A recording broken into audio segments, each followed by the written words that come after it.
Bueno, hola a todos. Seguimos con esta clase completa del tema de protección de datos de las oposiciones de Estado. Y vamos ahora a ver una serie de epígrafes que están, la verdad, muy chulos, sobre todo porque son interesantes y preguntables. Y este quizá de los que más. Vale, este es el que nos habla de los principios relativos al tratamiento. Y esto, bueno, un poco teniendo en cuenta el tema que se establece en la convocatoria, o que predeciblemente se va a establecer en la convocatoria, tenemos una referencia expresa justo a eso, a los principios relativos al tratamiento. Vale, os comento un poco respecto a la estructura. Este epígrafe no es muy largo. Bueno, veis aquí esta lista, otro matiz abajo y ya está, se acaba ahí. O sea, es relativamente cortito, pero interesante. Y este listado de principios está recogido tal cual en el reglamento. Vale, el reglamento comunitario recoge explícitamente este listado de principios. Y luego he añadido también algunos de los aspectos que vienen recogidos en la ley orgánica. Vale, la ley orgánica, la parte de los principios, realmente no habla de principios, no recoge lista de principios, pero sí que mete algún matiz que podría ser interesante. Vale, pero bueno, lo que es el listado de principios principal, es lo que os quiero transmitir, es el que viene recogido en el propio reglamento. Vale, vamos viendo y vamos comentando que es que además algunos, bueno, algunos se relacionan con derechos y otros con cosas de relativa actualidad. Vale, primero nos hablan de los principios de licitud, lealtad y transparencia. Licitud, lealtad y transparencia.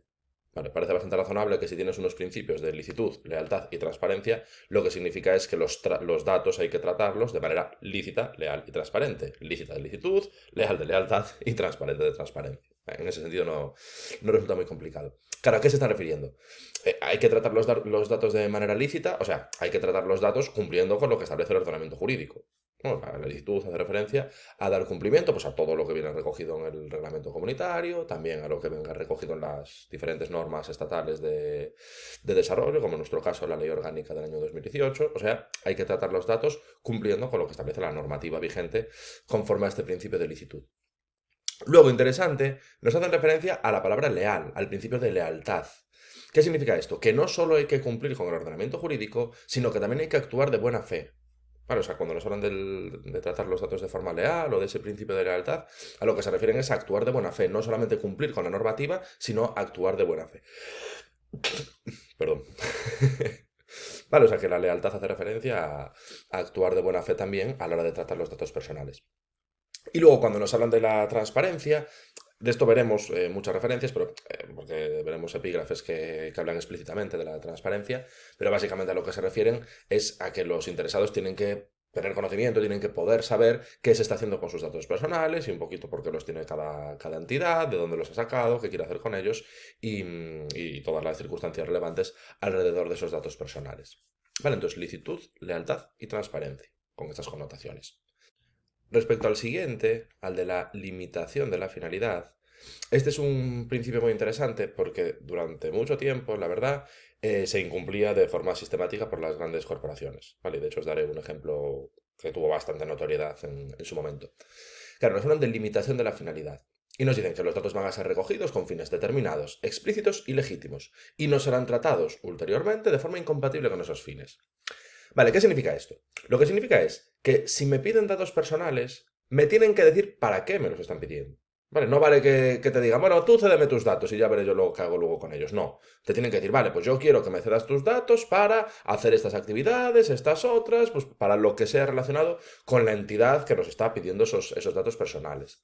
Vale, entonces la cuestión es, si te piden datos personales para algo, te lo tienen que decir.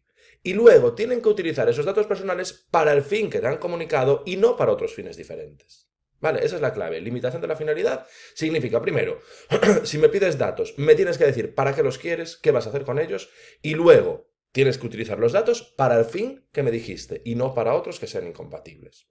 Vale, esa sería la lógica. Claro, ejemplo de esto. Bueno, ejemplo de incumplimiento manifiesto de esto. Vale, esto ocurrió hace unos años, a lo mejor incluso os puede sonar porque tuvo mucha notoriedad en medios de comunicación, que hubo un escándalo con Facebook, que se descubrió que Facebook estaba cogiendo los datos de sus usuarios, Facebook tiene un mogollón de datos nuestros, evidentemente, Facebook estaba cogiendo los datos de sus usuarios y se los estaba vendiendo a empresas de marketing electoral para que esas empresas pues, pudieran sacar patrones de las preferencias ideológicas de unos y otros usuarios y en función de eso hacerles publicidad electoral, digamos, o marketing electoral a medida. Vale, evidentemente es un escándalo eso, porque nosotros le cedemos muchísimos datos a Facebook, está claro. O sea, es evidente que Facebook tiene muchísima información nuestra. O sea, tiene desde datos nuestros personales, tipo de edad, de nombre, profesión en muchas ocasiones. Luego tiene muchos datos de fisionómicos, datos de nuestra cara. Porque evidentemente de tantas fotos que tenemos, evidentemente sabe cuál es nuestra fisionomía. Probablemente sepa cómo hemos ido envejeciendo en el tiempo. Y luego, aparte, en muchas ocasiones tiene también datos de geolocalización, porque dices, vale, esta foto es en este sitio, esta es en este otro. Entonces, incluso sabe dónde hemos estado en cada momento. Luego, además, también Facebook, por páginas que podamos seguir o por usuarios con los que podamos tener contacto, también puede determinar patrones de nuestras afinidades o de nuestros gustos o de nuestros odios, incluso, por así decirlo. Vale, entonces, al final, Facebook tiene muchísima información sobre nosotros. Claro, ¿qué pasa? La información de Facebook, en principio, tiene que utilizarse para fines relacionados con Facebook. O sea, para actuar en el entorno de una red social, o a lo mejor para personalizarnos el muro, para ofrecernos páginas que piensa según su criterio que nos pudieran interesar, por a lo mejor si hay una foto en la que sale una cara que parece la nuestra, pues avisarnos, por si queremos si consideramos que somos nosotros que nos la enlace. O sea, para temas evidentemente relacionados con Facebook, con el funcionamiento de una red social. Vale. Evidentemente, los datos de Facebook no se pueden utilizar para elaborar perfiles ideológicos de los usuarios y luego vender eso y en función de esos perfiles ideológicos que la empresa compradora haga marketing a medida. O sea, eso es un auténtico escándalo. Vale, pues eso ocurrió, se descubrió y Mark Zuckerberg, el dueño de Facebook, de Meta, como le llaman ahora, tuvo que ir a declarar al Congreso de Estados Unidos. O sea, fue un escándalo enorme, esto fue de hace bastantes años, pero fue un escándalo enorme porque se descubrió que Facebook estaba realizando esas malas prácticas con los datos personales de sus usuarios. Claro, es un incumplimiento flagrante desde el principio, porque la limitación de la finalidad significa, primero, que si me pides datos me tienes que decir para qué los quieres y segundo, los tienes que utilizar para el fin que me comunicaste y no para otros. Si Facebook me pide datos para movidas relacionadas con Facebook, luego no puede ser que cojas, los vendas y se los cedas a una empresa de marketing electoral a medida para que me haga esa publicidad personalizada. Vale, entonces lo dicho, limitación de la finalidad con estas connotaciones y yo creo que viendo el ejemplo de cómo lo incumplía Facebook, pues nos puede ayudar a visualizarlo. Vale, luego el siguiente, también interesante y un poco en la misma línea de darle tanta relevancia como se le da a la finalidad para la cual me estás pidiendo los datos personales, es minimización de los datos. ¿Qué significa? Que los datos que me pidas tienen que ser los estrictamente necesarios para el fin que persigas. Los datos tienen que ser adecuados, pertinentes y limitados a lo necesario respecto a los fines para los que son tratados. O sea, me doy de alta en Netflix, vale, me podrás pedir a lo mejor mi nombre, el país en el que resido, mi edad, a lo mejor mi sexo, pero no me puedes pedir para darme alta en Netflix mi grupo sanguíneo. ¿Qué tendrá que ver mi grupo sanguíneo con el alta en Netflix? Evidentemente no resulta un dato pertinente. Vale, por lo tanto, a lo que se refieren es eso. Es un ejemplo muy exagerado este, pero bueno, para que lo visualicéis. Me tienen que pedir solamente los datos que sean estrictamente necesarios para los fines que se persigan. No vale que yo esté recogiendo datos para una cosa y aproveche que me van a ceder datos los usuarios para pedirles más cosas, para tener yo luego más datos, para tener luego yo más activos, porque al final los datos personales en este entorno en el que vivimos son activos, tienen un valor importante y entonces yo con eso conseguir lucrarme en última instancia. No, eso no se puede. Yo solamente puedo pedir los datos que sean estrictamente necesarios, los datos que sean adecuados, pertinentes y limitados para los fines que estoy persiguiendo. O sea, principio de minimización de los datos. ¿Vale? No te pueden pedir cosas que no vengan al caso para el fin que se persigue. Luego el siguiente, este es muy interesante porque está directamente relacionado con uno de los derechos que veremos más adelante. Este es el principio de exactitud. Que además yo creo que este por la palabra, así como quizá los otros pues sí que requerían un poco más de explicación, yo creo que este por la palabra que se utiliza se saca bastante bien. Vale, lo que implica el principio de exactitud es que los datos míos que obren en un fichero tienen que reflejar mi situación exacta. O sea, los datos míos que obren en un fichero tienen que reflejar mi situación de forma actual y tienen que reflejar el conjunto de mis datos. O sea, tienen que ser también actualizados. ¿Vale? O sea, tienen que ser exactos en el sentido de que no haya irregularidades, de que no haya datos que no se correspondan con la realidad y luego además tienen que estar actualizados, o sea, tienen que revelar mi situación tal cual como es el día de hoy, no como era hace 3 años. ¿Vale? Entonces, principio de exactitud implica que los datos míos que obren en un fichero tienen que ser ciertos, tienen que ser reales, no pueden ser falsos, no pueden reflejar situaciones que no se correspondan con la realidad y luego además tienen que reflejar mi situación a día de hoy, tienen que estar actualizados, no vale que reflejen mi situación de hace 6 meses, de hace 6 años. Y os decía que este principio es muy interesante porque está relacionado con un derecho, que es el derecho de rectificación. Vale, que lo veremos un poquito más adelante. Entonces, claro, ¿qué significa esto? Que si se incumple el principio de exactitud, tenemos la posibilidad de ejercer el derecho de rectificación. Si en un fichero hay datos míos que no son exactos o que son incompletos, en virtud de ese derecho de rectificación, puedo corregirlos o completarlos. Vale, por lo tanto, este principio es muy interesante porque está directamente relacionado con ese derecho. Principio de exactitud, si se incumple el principio de exactitud, yo puedo ejercer el derecho de rectificación para que se corrijan o se completen aquellos datos que estén mal. Vale, por lo tanto, interesante. Siguiente, también interesante, y este dudo mucho que en la práctica se lleve a cabo, pero bueno, sería lo idóneo, evidentemente. Limitación del plazo de conservación. Claro, ¿qué significa esto? Que los datos que me pidas para un fin determinado se van a mantener solamente el tiempo que sea estrictamente necesario para alcanzar el fin para el cual me lo solicitaron. Vale, luego es verdad que se pueden conservar durante más tiempo, pero básicamente por temas relacionados con la administración, por temas de archivo de interés público, de investigación científico-histórica o fines estadísticos. Pero como norma general, los datos los tienes que tener, los puedes guardar solamente el tiempo que sea estrictamente necesario para alcanzar los fines para los cuales me lo solicitaste.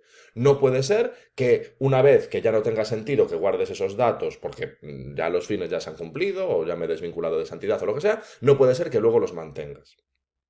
¿Qué significa esto? Pues por ejemplo, que si yo tengo una cuenta en Facebook y la cierro y me doy de baja en esa cuenta de Facebook, Facebook debería eliminar mis datos personales. Porque ya no tiene sentido que los mantenga. O sea, Facebook me pidió mis datos personales para temas relacionados con Facebook, para temas relacionados con la configuración de esa red social y con el funcionamiento de esa red social. Si en algún momento yo cierro la cuenta de Facebook, ya no tendría sentido que Facebook tuviera todos esos datos míos, porque ya no sería necesario para los fines del tratamiento para los cuales me lo solicitaron en su momento.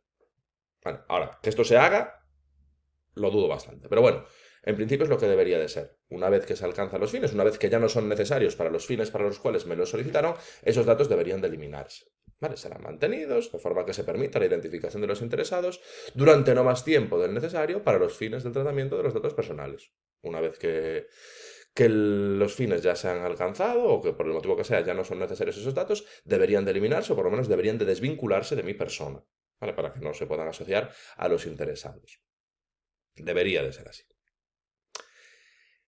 Y luego, el último que tenemos, al final va por la parte de temas informáticos, en última instancia, porque a día de hoy casi todos los ficheros son informáticos, integridad y confidencialidad.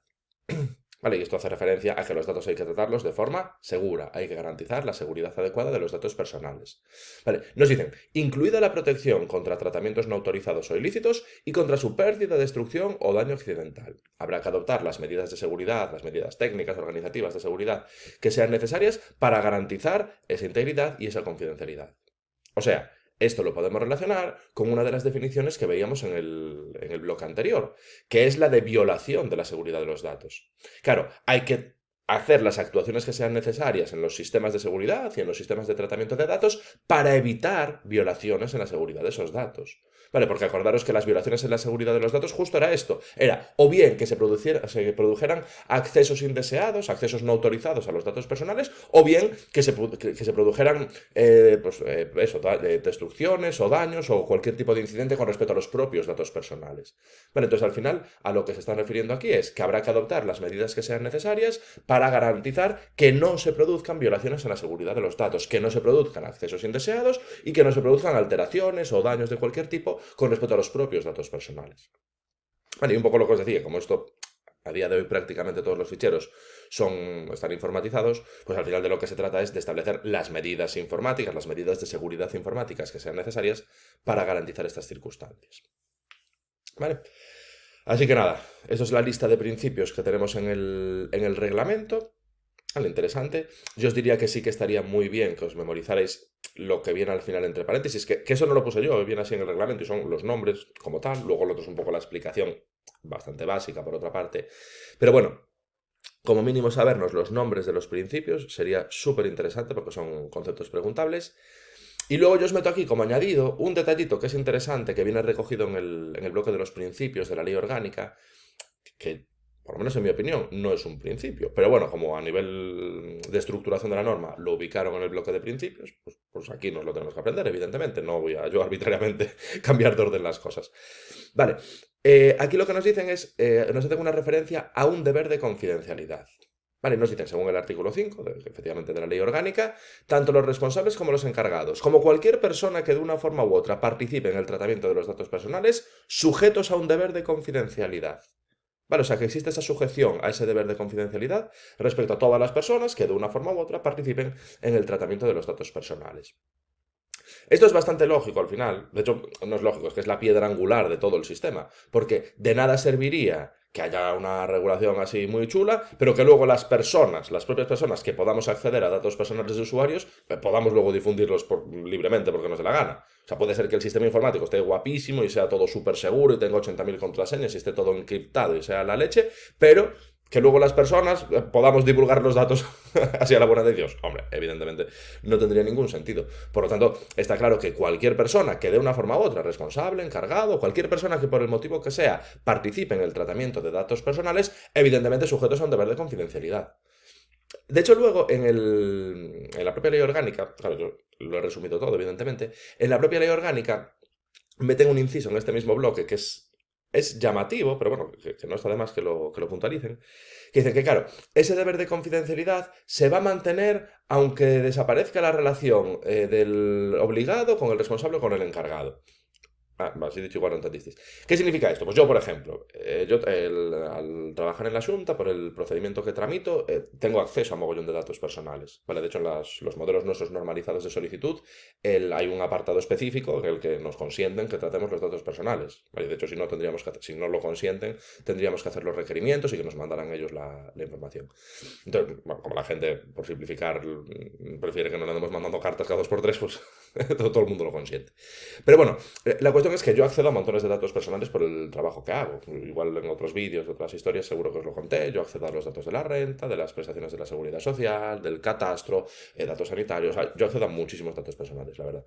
Pero bueno, la cuestión es que en virtud de esta cláusula que os estoy comentando, de esto que estamos viendo aquí, lo que significa es que yo, personalmente, yo que participo en el tratamiento de datos, yo accedo a muchos datos personales, yo no puedo revelar esos datos. Evidentemente no puedo revelar esos datos.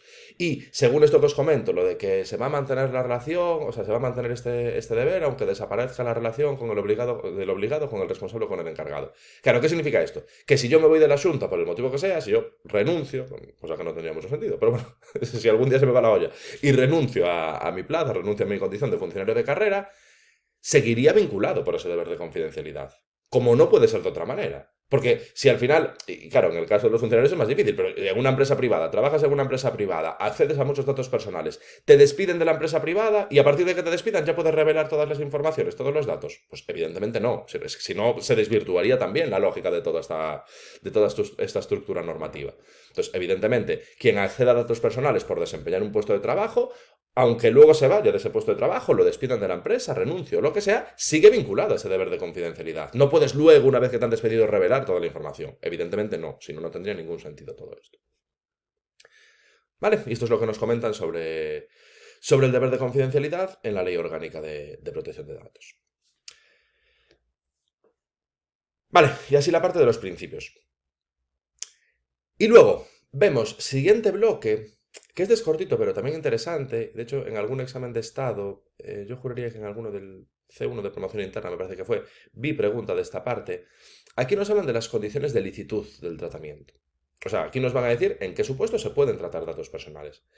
Y aquí lo normal, a lo mejor gente que no maneje mucho de esta temática, lo normal es pensar que para que puedan tratar datos personales míos, tengo que prestar el consentimiento. Y no siempre es así. Es verdad que es una de las causas de licitud, de los supuestos que convierte en lícito un tratamiento, es el consentimiento. Es uno muy habitual. Pero vamos a ver que hay bastantes más. ¿Vale? Entonces, conclusión. Puede ser que traten datos míos aunque yo no quiera. Esa es la conclusión. Además, hay diferentes supuestos que pueden hacer que se dé esa circunstancia. Vale, vemos primero. Para que un tratamiento sea lícito debe reunir al menos una de las siguientes circunstancias. O sea, con que se dé uno solo de los supuestos que vamos a ir viendo a continuación, ya convierte en lícito el tratamiento. Vale, el primero es el consentimiento, evidentemente. O sea, tú consientes que yo trate tus datos, estás prestando el consentimiento, le has dado la casillita que sí, has dado a aceptar, pues ya está. O sea, hay consentimiento y no hay nada que discutir. Esa es la más básica, la más evidente y la que ya implícitamente todo el mundo va a conocer. Segunda, que el tratamiento sea necesario para ejecutar un contrato o medidas precontractuales. Vale, o sea, este es otro supuesto. Ahí tú a lo mejor no prestas el consentimiento, pero si es necesario tratar esos datos para ejecutar un contrato que sí que has suscrito, del que sí que eres parte, entonces se podrán tratar esos datos. Ejemplo, una tienda online, por ejemplo, una tienda online va a necesitar procesar los datos de pago de los usuarios, del medio de pago de los usuarios, para poder ejecutar una venta, un contrato de compra-venta que está suscribiendo la tienda online con el comprador. Para ejecutar ese contrato es necesario acceder a los medios de pago, porque tiene que pagar esa persona, pues es un tratamiento que se hace en virtud de esta causa de licitud. O sea, como es necesario para ejecutar la venta acceder a esos datos, pues se convierte en lícito el tratamiento, ya que es necesario para poder ejecutar ese contrato de compra-venta.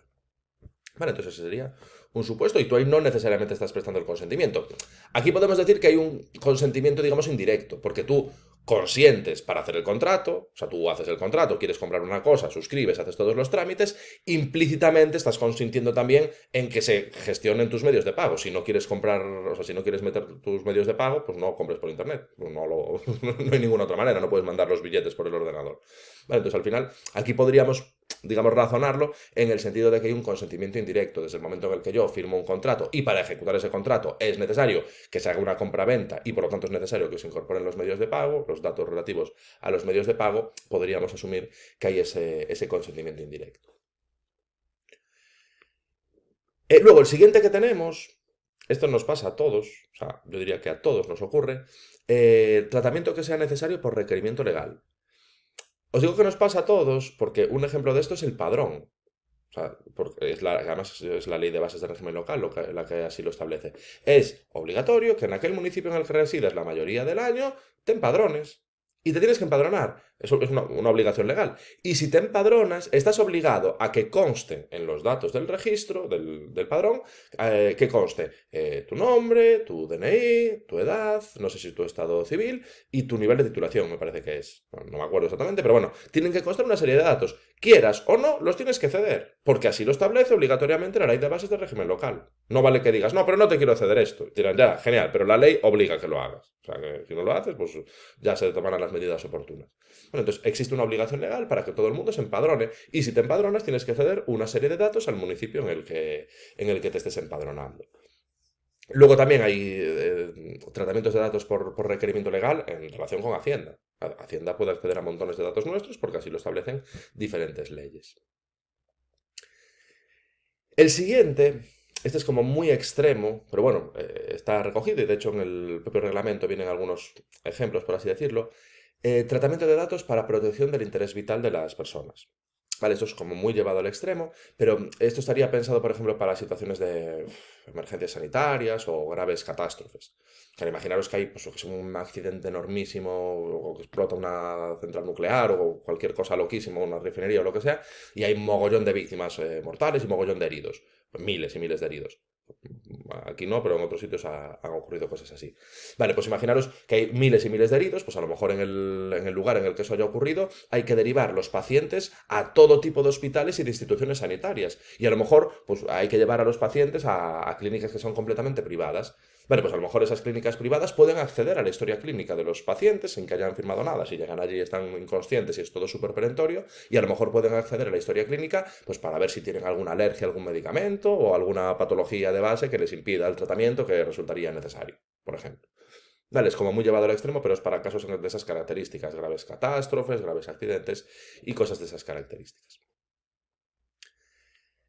El siguiente que tenemos, ese también es relativamente habitual, el ejemplo que os voy a comentar, tratamiento que se haga en interés público o en el ejercicio de poderes públicos.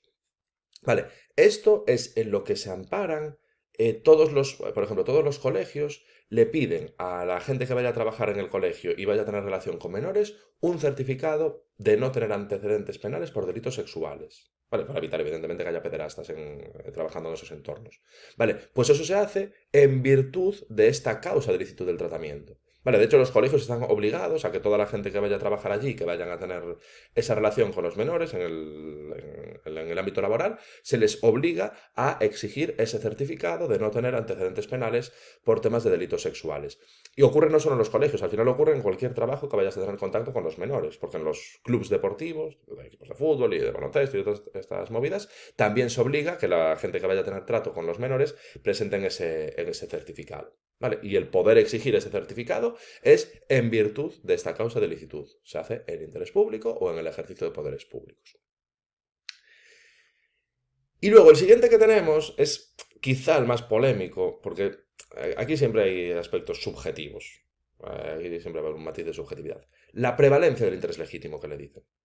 Claro, aquí puede ser que en determinados supuestos a alguien le interese tratar mis datos, ahora os pongo un ejemplo, y yo, aunque no quiera, si se entiende que prevalecen sus intereses sobre los míos, pues los va a poder tratar.